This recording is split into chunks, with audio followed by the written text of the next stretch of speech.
বন্ধুরা, আমার নাম দেবিকা। আমি কলকাতার একজন মেয়ে।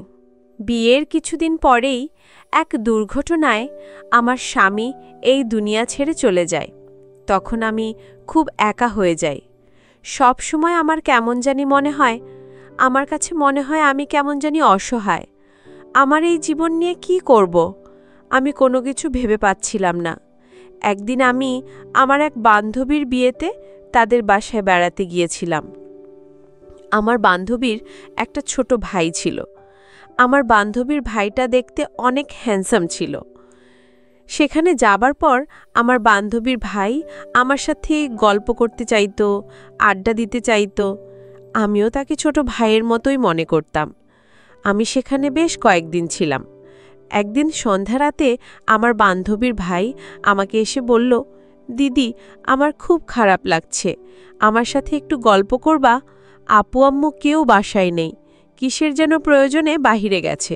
আমার খুব একা একা লাগছে, প্লিজ দিদি, আমার সাথে একটু গল্প করবা?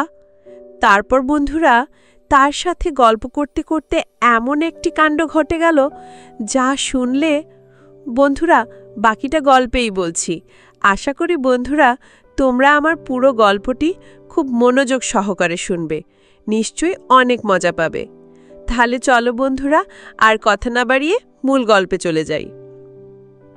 বন্ধুরা, আমার জীবনটা আর 5টা সাধারণ মেয়ের মতো ছিল না। খুব অল্প বয়সেই আমি জীবনের এমন এক কঠিন অধ্যায়ের মুখোমুখি হয়েছি যা আমাকে সময়ের আগেই অনেক বেশি পরিণত করে দিয়েছে। ভালোবাসার মানুষটিকে নিয়ে ঘর বাঁধার স্বপ্ন কে না দেখে, আমিও দেখেছিলাম। কিন্তু ভাগ্য আমার সাথে এমন খেলা খেলল যে বিয়ের কয়েক বছরের মধ্যেই এক মর্মান্তিক দুর্ঘটনায় আমার স্বামী আমাকে একা ফেলে রেখে চলে গেলেন। সেই দিনটা আমার জীবনের সবথেকে কালো দিন ছিল। মনে হচ্ছিল যেন আমার পৃথিবীটাই মুহূর্তে থেমে গেছে। চারদিকে শুধু শূন্যতা আর দুঃখ। স্বামীর অকাল প্রয়াণের পর আমি আমার শ্বশুরবাড়িতেই থেকে যাই। তখন আমার বয়স মাত্র 25। এই বয়সে এমন একাকিত্ব যে কতটা বেদনাদায়ক তা কেবল সেই বোঝে যার ওপর দিয়ে এই ঝড় বয়ে যায়। তবে এই কঠিন সময়ে আমার শ্বশুর শাশুড়ি আমাকে যেভাবে আগলে রেখেছিলেন তা ভোলার নয়। তারা আমাকে নিজের মেয়ের মতোই ভালোবাসতেন এবং কখনো একা অনুভব করতে দেননি। তাদের স্নেহ আর ভালোবাসাই ছিল আমার বেঁচে থাকার একমাত্র অবলম্বন। তারা সবসময় চেষ্টা করতেন কিভাবে আমার মন ভালো রাখা যায়, কিভাবে আমাকে পুরনো শোক থেকে বের করে আনা যায়। আমাদের পরিবারে খুশির হাওয়া নিয়ে আসে আমার ছোট দেওরের বিয়ে। 3 মাস আগে বাড়িতে নতুন বউ হয়ে আসে সায়রী। সায়রী আমার ছোট যা। বয়সে আমার চেয়ে সামান্য ছোট হলেও মনের দিক থেকে ছিল ভীষণ পরিণত আর মিশুকে। প্রথম দিন থেকেই ওর সাথে আমার একটা বন্ধুত্বপূর্ণ সম্পর্ক গড়ে ওঠে। ওর মিষ্টি ব্যবহার আর প্রাণোচ্ছল স্বভাব আমার বিষণ্ণ জীবনে যেন এক ঝলক তাজা বাতাস নিয়ে আসে। আমি বাড়ির বিভিন্ন কাজে ওকে সাহায্য করতাম, আর ও আমার একাকিত্ব দূর করার জন্য সারা দিন আমার সাথে নানা গল্প করত। আমাদের সম্পর্কটা আর শুধু যা ভাসুরের মধ্যে সীমাবদ্ধ ছিল না, আমরা হয়ে উঠেছিলাম 2 বোনের মতো। আমাদের এই বন্ধুত্ব দিন দিন আরও গভীর হতে থাকে। সায়রী প্রায়ই আমার ঘরে এসে ঘণ্টার পর ঘণ্টা গল্প করত। ওর কথা বলার ধরন, ওর হাসি ঠাট্টা আমার মনকে হালকা করে দিত। আমি ওর মধ্যে নিজের এক ছোট বোনকে খুঁজে পেয়েছিলাম। ও আমার সব কথা খুব মনোযোগ দিয়ে শুনত এবং আমাকে মানসিকভাবে সাহস জোগাত। এভাবেই আমরা একে অপরের খুব কাছের মানুষ হয়ে উঠেছিলাম। ওর উপস্থিতি আমার শ্বশুরবাড়ির জীবনকে অনেকটাই সহজ করে দিয়েছিল। আমি ধীরে ধীরে স্বাভাবিক জীবনে ফেরার চেষ্টা করছিলাম, শুধুমাত্র আমার পরিবার আর সায়রীর জন্য। একদিন বিকেলে আমি যখন নিজের ঘরে বসে একটা বই পড়ছিলাম, তখন সায়রী হন্তদন্ত হয়ে আমার ঘরে ঢুকল। ওর মুখের হাসি দেখে মনে হচ্ছিল নিশ্চয়ই কোনো বিশেষ খবর আছে। আমি ভেবেছিলাম হয়তো প্রতিদিনের মতোই সাধারণ কোনো গল্প করতে এসেছে। কিন্তু ও এসেই আমার হাত ধরে টেনে তুলে বলল, বৌদি, তাড়াতাড়ি তোমার ব্যাগ গুছিয়ে নাও, আমার বড় দাদার বিয়ে ঠিক হয়েছে, আর তোমাকেও আমার সাথে আমাদের বাড়ি যেতে হবে, 10 দিনের জন্য কিন্তু। ওর কথা শুনে আমি অবাক হয়ে গেলাম।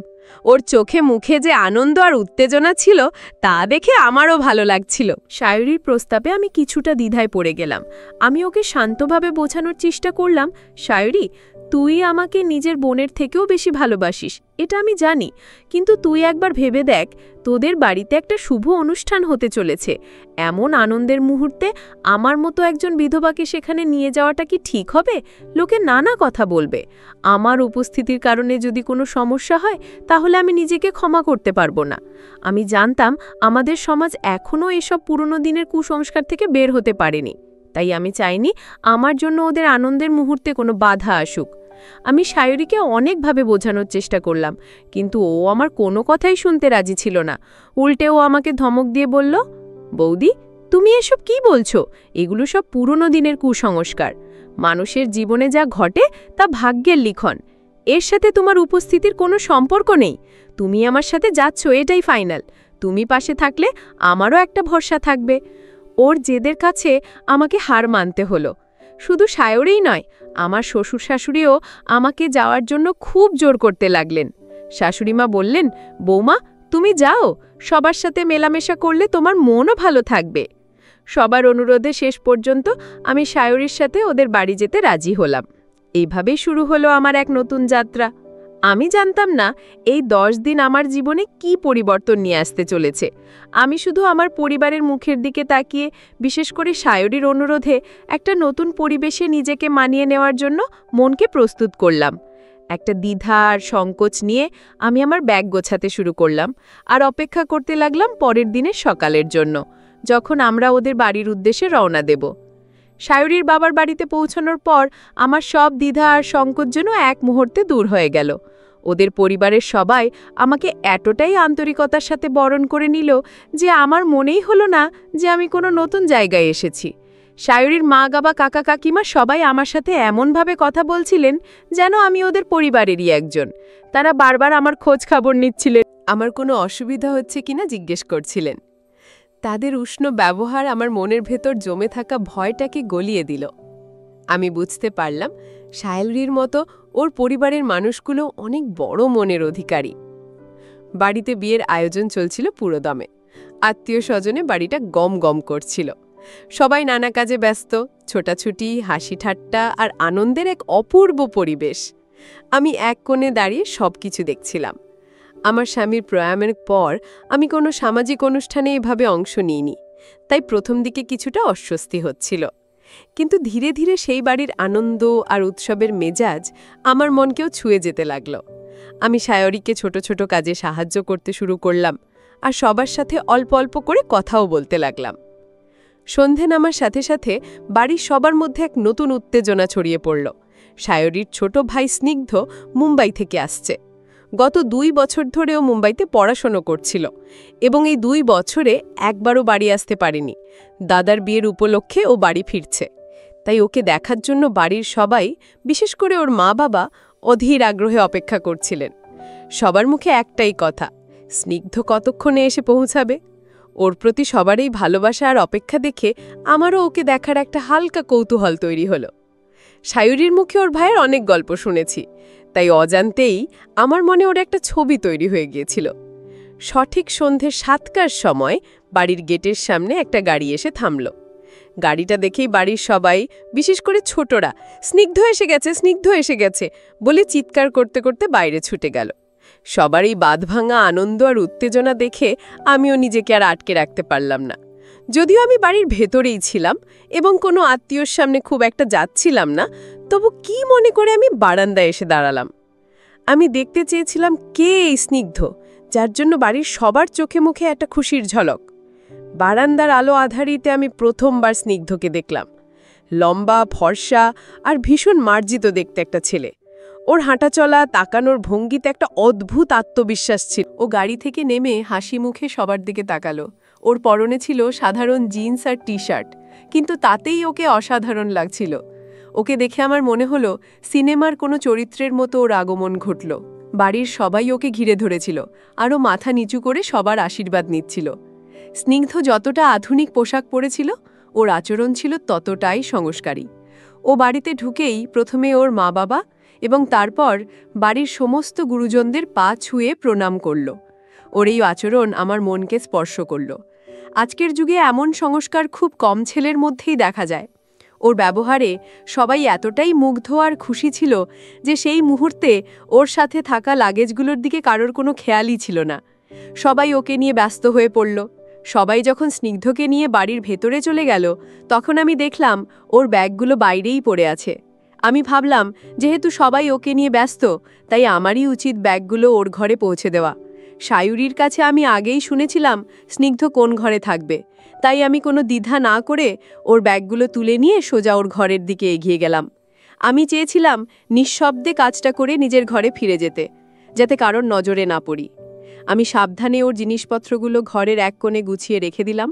ঘরটা সুন্দর করে সাজানো ছিল। দেখেই বোঝা যাচ্ছিল ওর জন্য সবাই কত যত্ন করে সবকিছু তৈরি রেখেছে। কাজ শেষ করে আমি যখন ঘর থেকে বেরিয়ে আসব, ঠিক সেই মুহূর্তে স্নিগ্ধ ঘরে ঢুকল। হঠাৎ করে ওকে সামনে দেখে আমি ভীষণ অপ্রস্তুত হয়ে পড়লাম। লজ্জায় আর সংকোচে আমার মাথা নিজে থেকেই নিচু হয়ে গেল। আমি ওর পাশ কাটিয়ে চুপচাপ বেরিয়ে যাওয়ার চেষ্টা করছিলাম। আমি যখন স্নিগ্ধের পাশ কাটিয়ে ঘর থেকে বেরিয়ে যাচ্ছিলাম, ঠিক তখনই একটা অপ্রত্যাশিত ঘটনা ঘটল। হঠাৎ করেই স্নিগ্ধ আমাকে ডাকল, একটু দাঁড়ান তো বৌদি। ওর কণ্ঠে এক ধরনের আগ্রহ ছিল। আমি চমকে থেমে গেলাম আর অবাক হয়ে ওর দিকে তাকালাম। আমার হৃদস্পন্দন বেড়ে গিয়েছিল।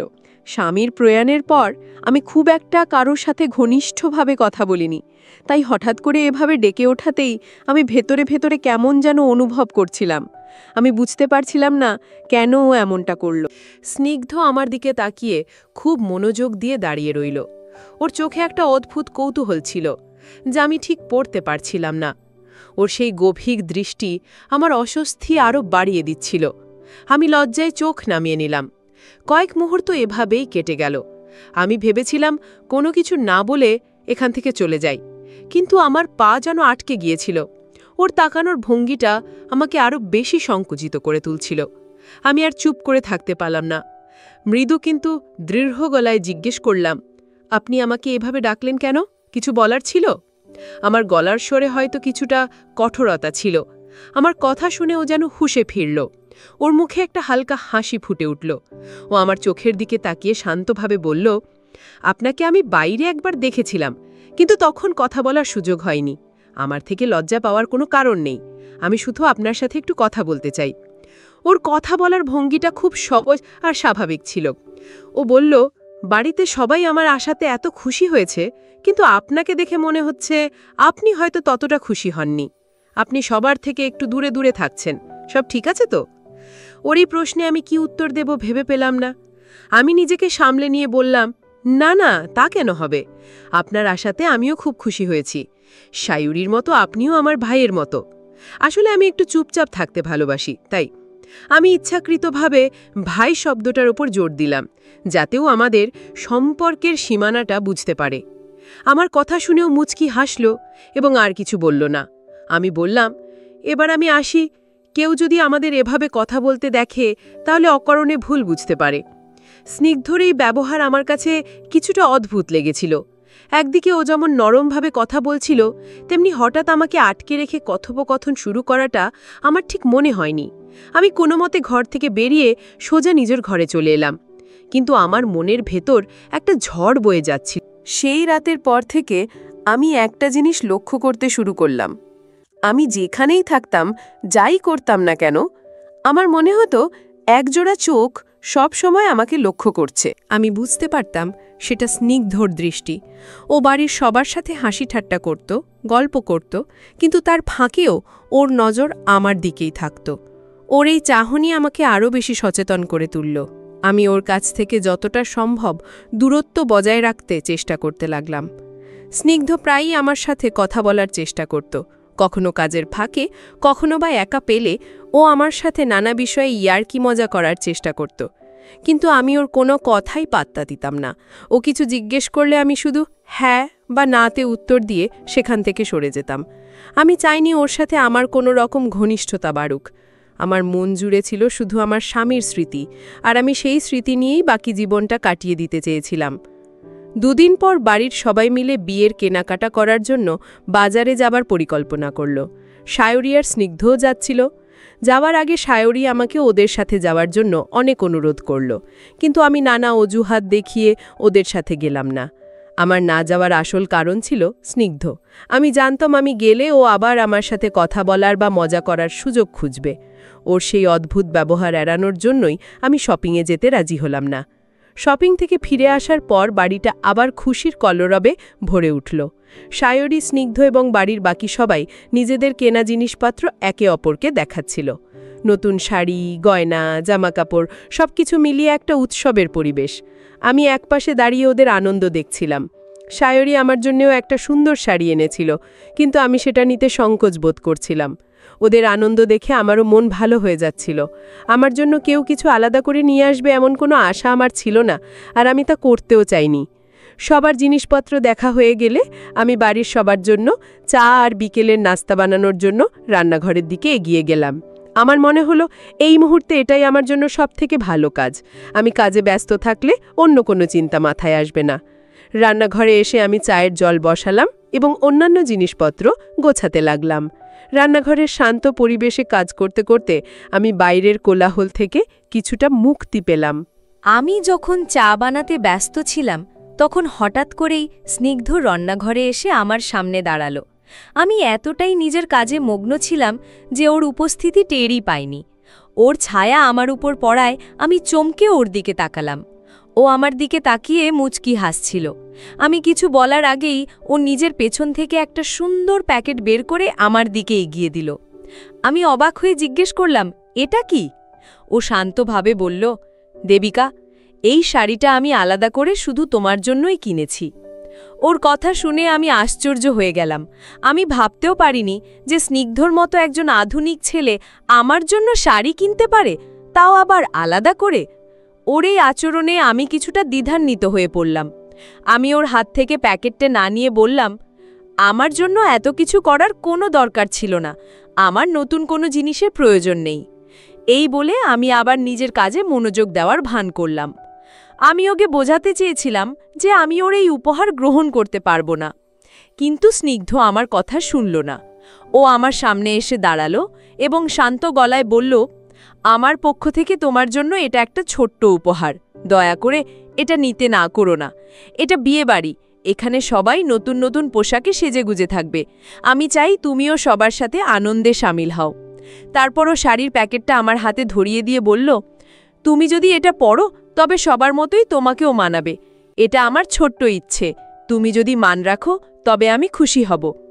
ওর কথা বলার ভঙ্গি আর অনুরোধের সুরে এমন কিছু ছিল যে আমি আর ওকে মানা করতে পারলাম না। ও শাড়ির প্যাকেটটা আমার হাতে ধরিয়ে দিয়ে রান্নাঘরের দরজা পর্যন্ত গিয়েও আবার থেমে দাঁড়ালো। আমি হতভম্ব হয়ে ওর যাওয়ার পথের দিকে তাকিয়ে রইলাম। আমার হাতে ধরা ছিল শাড়ির প্যাকেট, আর আমার মনে চলছিল হাজারো প্রশ্নের ঝড়। কেন ও এতটা করছে? ওর মনের মধ্যে কি চলছে? এই প্রশ্নগুলো আমাকে আরও বেশি চিন্তিত করে তুলল। স্নিগ্ধ রান্নাঘরের দরজা পর্যন্ত গিয়েও আবার থেমে দাঁড়ালো। ওকে আবার দাঁড়াতে দেখে আমি কিছুটা বিরক্ত হয়ে ওর দিকে তাকালাম। আমি ভাবছিলাম ও হয়তো আরও কিছু বলতে চায়, কিন্তু আমি কিছু বলার আগেই দেখলাম ও আমার দিকে এগিয়ে আসছে। আসলে ওর হাতের ঘড়িটা কোনোভাবে আমার পাশে রাখা কাপড়ের সাথে আটকে গিয়েছিল। ও খুব সাবধানে সেটা ছাড়ানোর চেষ্টা করতে লাগল। আমি নিজেও কাপড়টা ছাড়ানোর জন্য হাত বাড়ালাম। সেই মুহূর্তে আমাদের দুজনেই একসাথে হাসলাম, কারণ ঘটনাটা একেবারেই অনিচ্ছাকৃত ছিল। আমি তাড়াতাড়ি নিজেকে সামলে নিয়ে আবার নিজের কাজে মন দিলাম। সেই রাতের ঘটনা আমার মনকে আরও বেশি আলোড়িত করে তুলেছিল। স্নিগ্ধর আচরণে একটা স্পষ্ট দ্বিচারিতা ছিল, যা আমাকে বিভ্রান্ত করছিল। একদিকে ও আমাকে দিদি বলে সম্বোধন করার একটা পরিবেশ তৈরি করতে চাইছিল, কিন্তু অন্যদিকে ওর ব্যবহার মাঝে মাঝে আমার মনে প্রশ্ন জাগাচ্ছিল। সেদিন রাতে আমি আর সায়রী যখন বিছানায় শুয়ে গল্প করছিলাম, তখন হঠাৎ করেই স্নিগ্ধ আমাদের ঘরে এসে হাজির হলো। যেহেতু ও সায়রীর নিজের ভাই, তাই সায়রী ওর সাথে স্বাভাবিকভাবেই হাসি ঠাট্টা করছিল, কিন্তু ওর উপস্থিতিতে আমি অস্বস্তি বোধ করছিলাম। ওদের দুই ভাই বোনের খুনসুটি দেখতে দেখতে আমি বিছানা থেকে উঠে চলে যেতে চাইলাম, কিন্তু আমি উঠতে গেলেই সায়রী আমার হাত ধরে আবার বসিয়ে দিল। ও হেসে বলল, কোথায় পালাচ্ছ বৌদি? আমার ভাই তোমার সাথে কথা বলতে এসেছে, আর তুমিই পালিয়ে যাচ্ছ। মনে রেখো কিন্তু, তুমি কিন্তু আমার বড় দিদির মতো, তোমার সাথে কথা না বললে ওর শান্তি হবে না। সায়রীর কথা শুনে আমি আর উঠতে পারলাম না। ওর সরল মনে কোনো জটিলতা ছিল না, কিন্তু আমি স্নিগ্ধের উদ্দেশ্য নিয়ে সন্দিহান ছিলাম। আমি বাধ্য হয়ে সেখানেই বসে রইলাম, কিন্তু আমার সমস্ত শরীর শক্ত হয়েছিল। স্নিগ্ধ আমাদের বিছানার একপাশে বসে সায়রীর সাথে কথা বলছিল, কিন্তু আমি অনুভব করছিলাম ওর মনোযোগ মাঝে মাঝেই আমার দিকে চলে আসছে। কথোপকথনের ফাঁকে ওর অঙ্গভঙ্গি এমন ছিল যা আমার কাছে অস্বস্তিকর মনে হচ্ছিল। প্রথমবার আমি ভেবেছিলাম হয়তো এটা কেবল কাকতালীয়, কিন্তু যখন বিষয়টা বারবার ঘটতে লাগলো তখন আমার বুঝতে বাকি রইল না যে কিছু একটা অস্বাভাবিক হচ্ছে। সায়রী নিজের মোবাইলে কিছু একটা দেখতে ব্যস্ত ছিল, তাই ওর নজর সেদিকে যায়নি। একবার কথা বলতে বলতে স্নিগ্ধের আচরণে এমন একটা অস্বস্তি তৈরি হলো যে আমি চমকে উঠলাম। আমার মনে হচ্ছিল ও কোনোভাবে বাড়তি মনোযোগ দিচ্ছে। ওর এই ব্যবহার আমার ভীষণ খারাপ লাগছিল, কিন্তু সায়রীর সামনে আমি কোনো প্রতিক্রিয়া দেখাতে পারছিলাম না। আমি বুঝতে পারছিলাম না একজন মানুষ কিভাবে একই সাথে দুটো ভিন্ন রূপ দেখাতে পারে। একদিকে সে আমাকে সম্মানের চোখে দেখছে, আবার অন্যদিকে তার ব্যবহার জটিল সংকেত বহন করছে।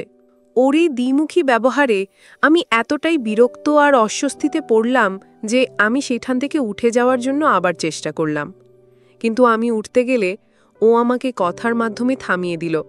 ওর চোখে একটা অদ্ভুত জেদ ছিল। ও যেন কোনোভাবেই চাইছিল না আমি ঘর থেকে বেরিয়ে যাই, বিশেষ করে ওর বোনের সামনে।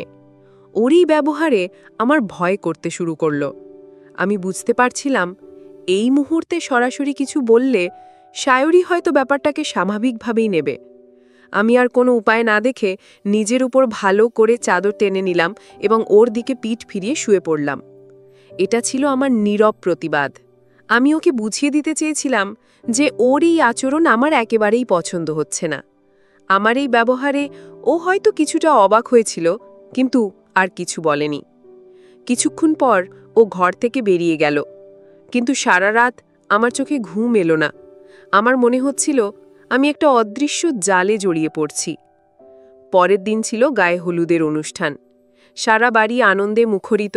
সবাই বরের গায়ে হলুদ লাগাচ্ছিল, গান বাজনা আর হাসাহাসিতে পরিবেশটা জমে উঠেছিল। আমি এক কোণে দাঁড়িয়ে সবকিছু দেখছিলাম। হঠাৎ আমার কানে স্নিগ্ধের গলার আওয়াজ এলো। ও ওর দিদি সায়রীকে জিজ্ঞেস করছিল, দাদাকে কেন হলুদ লাগানো হচ্ছে? সায়রী ওকে বুঝিয়ে বলছিল যে হলুদ লাগালে গায়ের রং উজ্জ্বল হয় এবং এটা বিয়ের একটা গুরুত্বপূর্ণ রীতি। দিদির কথা শুনে স্নিগ্ধ জেদ ধরে বসল যে ওকেও হলুদ লাগাতে হবে। ওর ছেলেমানুষি দেখে বাড়ির সবাই হাসছিল, কিন্তু সেই মুহূর্তে সবাই বরের সাথে ছবি তোলা আর রিল বানাতে এতটাই ব্যস্ত ছিল যে কেউই ওকে হলুদ লাগানোর জন্য এগিয়ে আসছিল না। স্নিগ্ধের জেদ দেখে সায়রী হাসতে হাসতে হলুদের বাটিটা আমার দিকে এগিয়ে দিল আর বলল, বৌদি, তুমি আমার ভাইকে একটু হলুদ লাগিয়ে দাও, ওর শখটা পূরণ হোক। সায়রীর এই সরল অনুরোধ আমি ফেলতে পারলাম না, কিন্তু আমার মন বলছিল এটা হয়তো ঠিক হচ্ছে না। সায়রীর অনুরোধে আমি হলুদের বাটিটা হাতে নিতে বাধ্য হলাম। স্নিগ্ধ হাসি মুখে আমার দিকে তাকিয়েছিল। ও আমাকে বলল, চলো আমার ঘরে চলো, এখানে সবার সামনে দেখতে হলে লজ্জা পাবে। ওর কথা শুনে আমার অস্বস্তি আরও বেড়ে গেল, কিন্তু সায়রী আর বাড়ির অন্যদের সামনে আমি ওকে মানা করতে পারলাম না। আমি চুপচাপ ওর পেছন পেছন ওর ঘরের দিকে এগিয়ে গেলাম। আমার মনে হচ্ছিল কিছুটা অজানা উত্তেজনা আছে, কিন্তু ভয়ও কম ছিল না। ঘরে ঢুকে ও দরজাটা হালকা করে বন্ধ করল, তারপর চেয়ারে বসে বলল, এবার শুরু করো। আমি শান্তভাবে হলুদ লাগানোর কাজ শুরু করলাম, যত দ্রুত সম্ভব শেষ করে ঘর থেকে বেরিয়ে যাওয়ার উদ্দেশ্যে। আমার মাথায় শুধু সায়রীর কথাই ছিল যে ওর সরল বিশ্বাসের মর্যাদা আমাকে রাখতে হবে। আমি যখন কাজ করছিলাম তখন মনে হচ্ছিল যে না, আমি পুরনো স্মৃতিগুলো মনে করছি। বিয়ের সময় আমার স্বামীকে হলুদ লাগানোর সেই মুহূর্তগুলো আমার মনে ভেসে উঠছিল। আমার চোখ দিয়ে কিছুটা জল গড়িয়ে পড়ছিল, কারণ অনুভূতি এতটাই প্রগাঢ় ছিল। আমি বুঝতে পারছিলাম আমি আবেগের কাছে সাময়িকভাবে ভীষণ দুর্বল হয়ে পড়েছি। হঠাৎ হুঁশ ফিরল। আমি দেখলাম স্নিগ্ধ শান্তভাবে আমার দিকে তাকিয়ে আছে। ওর চোখে বিস্ময় আর সহানুভূতি ছিল। আমি বুঝতে পারলাম আমি নিজের আবেগের কাছে হেরে যাচ্ছিলাম। আমি দ্রুত কাজ শেষ করে নিজের চোখ মুছে নিলাম এবং ওর থেকে দূরে সরিয়ে নিলাম। কোনো কথা না বলে ঘর থেকে বেরিয়ে এলাম। আমার মনে হচ্ছিল কিছুক্ষণ আরও থাকলে আবেগের প্রভাব বেশি হতে পারত। পরের দিন সায়ারির দাদার বিয়ে খুব ধুমধাম করে সম্পন্ন হলো। বিয়েতে আমার শ্বশুর শাশুড়িও উপস্থিত ছিলেন। তাদের দেখে আমি নিশ্চিন্ত হলাম। আমার মনে হচ্ছিল আমি আমার নিজের মানুষদের কাছে ফিরে এসেছি। বিয়ের সমস্ত অনুষ্ঠান শেষ হওয়ার সাথে সাথেই আমি শ্বশুরবাড়ি ফিরে যাওয়ার জন্য মনস্থির করলাম। কিন্তু আমি যখন আমার শাশুড়িকে বললাম যে আমি বাড়ি ফিরে যেতে চাই, তখন সায়রী এসে আমাকে অনুরোধ করল, বৌদি এখনই চলে যাবে, সব মেহমানরা তো চলে যাবে, তখন বাড়িটা খালি হয়ে যাবে, তুমি আরও কিছুদিন থাকলে আমাদের খুব সাহায্য হবে। শাশুড়িও বললেন, হ্যাঁ বৌমা, ছোট বৌমার যখন এত বলে তখন আরও কয়েকটা দিন থাকাও ভালো। শাশুড়ির কথার ওপর আমি আর কোনো কথা বলতে পারলাম না। আমাকে আবারও অনিচ্ছা সত্ত্বেও সেখানে থেকে যেতে হলো। বিয়ের দুদিন পর বাড়ির বেশিরভাগ আত্মীয় স্বজন চলে গিয়েছিল। বাড়িটা অনেকটাই ফাঁকা হয়ে গিয়েছিল। সায়রী ওর মা বাবা আর দাদা বৌদিকে নিয়ে কাছাকাছি একটা মন্দিরে পুজো দিতে গিয়েছিল। ওরা সবাই 3 দিনের জন্য তীর্থযাত্রায় গিয়েছিল। যাওয়ার আগে সায়রী আমাকে বারবার বলে গিয়েছিল বাড়ির দিকে খেয়াল রাখতে। আমি অবাক হয়ে ভাবছিলাম, সায়রী কেন আমাকে এভাবে একা রেখে গেল? ও তো বলেছিল কাজের সাহায্যের জন্য আমাকে থাকতে হবে, কিন্তু এখন তো ও নিজেই বাড়িতে নেই। ওর এই আচরণ আমার কাছে খুব রহস্যময় মনে হচ্ছিল, কিন্তু আমি এই বিষয়ে আর বেশি কিছু ভাবতে চাইলাম না। যেহেতু আমি বাড়িতে একা ছিলাম আর সাথে ছিল শুধু স্নিগ্ধ, তাই আমি নিজেকে বাড়ির কাজেই ব্যস্ত করে নিলাম। আমি ভাবলাম কাজ নিয়ে থাকলে অন্য কোনো চিন্তা মাথায় আসবে না। আমি সকাল সকাল ঘুম থেকে উঠে পুরো বাড়িটা ভালো করে পরিষ্কার করতে শুরু করে দিলাম। ঘর ঝাড়া, মোছা থেকে শুরু করে বাগান পরিষ্কার করা, সব কাজ আমি একাই করছিলাম। স্নিগ্ধ সাধারণত দেরিতে ঘুম থেকে ওঠে। সেদিনও প্রায় সকাল 8টার সময় ওর ঘুম ভাঙল। আমি ওর জন্য নাস্তা বানানোর জন্য রান্নাঘরে গেলাম। আমি যখন পরোটা ভাজছিলাম, তখন স্নিগ্ধ ফ্রেশ হয়ে রান্নাঘরে ঢুকল। ও আমার কাছে এসে বলল, তুমি একা একা সব কাজ করছো কেন? আমাকে ডাকতে পারতে, আমিও তোমাকে সাহায্য করতাম। ওর এই আন্তরিকতা আমার ভালো লাগলেও আমি ওর থেকে দূরত্ব বজায় রাখাই শ্রেয় মনে করলাম। আমি বললাম, না ঠিক আছে, আমার অভ্যাস আছে। আমি যখন ওর জন্য নাস্তা টেবিলে সাজিয়ে দিচ্ছিলাম, তখন হঠাৎ রান্নাঘরের মেঝেতে পড়ে থাকা জলে আমার পা পিছলে গেল। আমি টাল সামলাতে না পেরে সোজা পড়ে যাচ্ছিলাম, কিন্তু মাটিতে পড়ার বদলে আমার পা নরমভাবে মেঝেতে লেগে গেল। স্নিগ্ধ সঙ্গে সঙ্গে এগিয়ে এসে আমাকে সমর্থন করল, যাতে আমরা দুজনেই কিছুটা ধাক্কা না পাই। আমাদের সামান্য ধাক্কা হলেও কেউ গুরুতর আঘাত পায়নি। এই অপ্রত্যাশিত ঘটনায় আমি ভীষণ ভয় পেয়ে গেলাম। আমি দ্রুত স্নিগ্ধের পাশে গিয়ে নিশ্চিত হলাম ও ঠিক আছে। আমি বললাম, সব ঠিক তো? আমি বুঝতে পারিনি, তবে কেউ আঘাত পায়নি তো? স্নিগ্ধ মাথা নাড়ল। হ্যাঁ, সব ঠিক আছে। আমি রিলিফ অনুভব করলাম। আমি তখন মনে করলাম হয়তো সামান্য তেল বা ওষুধ দিয়ে ব্যথা কমানো যেতে পারে। তাই রান্নাঘর থেকে সর্ষের তেল গরম করে নিয়ে এলাম। ওর অনুমতি চাইলাম, আমি যদি আপনার জন্য তেল লাগাই তাহলে হয়তো ব্যথা কিছুটা কমবে। ও কোনো কথা না বলে শুধু মাথা নাড়ল। আমি খুব মনোযোগ দিয়ে ওর জন্য তেল লাগালাম। আমার মনে তখন অন্য কোনো ভাবনা ছিল না, শুধু একটাই চিন্তা ছিল কিভাবে ওর সামান্য অস্বস্তি দূর করা যায়। এরপর আমি ওর পাশে চেয়ারে বসে অপেক্ষা করলাম। যদি কিছু দরকার হতো আমি পাশে থাকতাম। এইভাবেই বসে থাকতে থাকতে কখন যে আমার নিজেরও চোখ লেগে গেল আমি বুঝতে পারিনি। কতক্ষণ ঘুমিয়েছিলাম জানি না। হঠাৎ একটা অদ্ভুত অনুভূতিতে আমার ঘুম ভেঙে গেল। আমি চোখ খুলে চারপাশটা দেখলাম এবং দেখতে পেলাম স্নিগ্ধ আমার পাশে বসে শান্তভাবে ঘুমাচ্ছিল। আমি ভাবলাম কখনো আসলো তা মনে নেই। এই দৃশ্যটা আমাকে স্তব্ধ করে দিল। আমি বুঝতে পারছিলাম না ও আমার পাশে এসে কী করতে চেয়েছে। ওর আচরণ কি নিছকই ছেলে মানুষই, নাকি এর পেছনে অন্য কোনো উদ্দেশ্য আছে? ওর উপস্থিতি আমাকে কিছুটা ভয় আর আশঙ্কায় ভরে তুলল। আমি তাড়াতাড়ি করে ওর পাশে থাকা কিছুটা দূর করলাম, যাতে আমরা দুজনেই আরামদায়ক অবস্থায় থাকি। স্নিগ্ধ চোখ খুলে আমাকে দেখে মুচকি হাসল। ওর হাসিতে কোনো অস্বস্তি বা অপরাধ বোধ ছিল না, বরং একটি সরলতা এবং দয়া প্রকাশ পাচ্ছিল। আমি ওর দিকে তাকিয়ে বললাম, আপনি কেন এমন আচরণ করছিলেন? আমার স্বরে ছিল মিশ্র অনুভূতি, রাগ আর আশঙ্কা দুটোই ছিল। ও আমার কথার উত্তর দিয়ে বলল, দুঃখিত যদি আমার কোনো আচরণে তুমি কষ্ট পেয়ে থাকো। আমি শুধু চেয়েছিলাম দেখাতে যে জীবন এখানেই শেষ নয়। তুমি এখনও অনেক তরুণী, তোমার সামনে পুরো জীবনটা রয়েছে। আমার দিদি তোমাকে বোনের মতো ভালোবাসে, তাই আমি ওর মতো সম্মান দেখাতে চেয়েছিলাম। ওর কথাগুলো আমার মনের ভেতরটা নাড়িয়ে দিল। ও বলল, আমি জানি তোমার জীবনে অনেক বড় ঝড় এসেছে, কিন্তু সেই ঝড়ের কথা ভেবে যদি তুমি নিজেকে সীমিত রাখো তাহলে কখনো ভালো থাকতে পারবে না। আমি কোনোভাবেই তোমাকে কষ্ট দিতে চাইনি। আমি শুধু চেয়েছিলাম তুমি আবার আগের মতো হাসো, সবার সাথে মেশো। ওর কথাগুলো শুনতে শুনতে আমার চোখে জল এসে পড়ল। আমি বুঝতে পারলাম হয়তো আমি ওকে ভুল বুঝেছিলাম। সেই মুহূর্তে সায়রী আর ওর বাড়ির সবাই তীর্থযাত্রা থেকে ফিরে এলো। ঘরের পরিস্থিতি দেখে তারা কিছুটা অবাক হলো, কিন্তু স্নিগ্ধ সবকিছু স্পষ্টভাবে বুঝিয়ে দিল। সায়রী আমার কাছে এসে বলল, বৌদি, আমি জানি আমার ভাইটা একটু দুষ্টু, কিন্তু ওর মনটা খুব ভালো, তুমি ওকে ভুল বুঝো না। আমি কোনো কথা না বলে শুধু কাঁদছিলাম। আমার মনের ভেতর জমে থাকা সব কষ্ট, সব যন্ত্রণা যেন সেই দিন চোখের জল হয়ে বেরিয়ে আসছিল। কয়েকদিন পর আমি আমার শ্বশুরবাড়িতে ফিরে এলাম, কিন্তু এবার আমি আর আগের দেবিকা ছিলাম না। স্নিগ্ধর কথাগুলো আমার চিন্তাভাবনাকে বদলে দিয়েছিল। আমি বুঝতে পেরেছিলাম পুরনো দুঃখকে আঁকড়ে ধরে বেঁচে থাকার নাম জীবন নয়। জীবন মানে এগিয়ে যাওয়া। আমি আমার স্বামীর স্মৃতিকে মনের গভীরে রেখে নিজেকে নতুন করে আবিষ্কার করার সিদ্ধান্ত নিলাম। আমি আবার পড়াশোনা শুরু করলাম, একটা ছোট চাকরি নিলাম এবং সামাজিক কাজে নিজেকে যুক্ত করলাম। আমার এই পরিবর্তনে আমার শ্বশুর শাশুড়ি সবথেকে বেশি খুশি হয়েছিলেন। তারা আমাকে সব সময় সমর্থন জুগিয়েছেন। সায়রীর সাথে আমার বন্ধুত্ব আরও গভীর হয়েছে। আর স্নিগ্ধ, ওর সাথে আমার আর দেখা হয়নি। ও পড়াশোনা শেষ করে মুম্বাইতেই নিজের কেরিয়ার গড়েছে। ওর সাথে আমার যে সম্পর্কটা তৈরি হয়েছিল তার কোনো নাম ছিল না, কিন্তু ও আমাকে জীবনের একটি গুরুত্বপূর্ণ শিক্ষা দিয়েছে।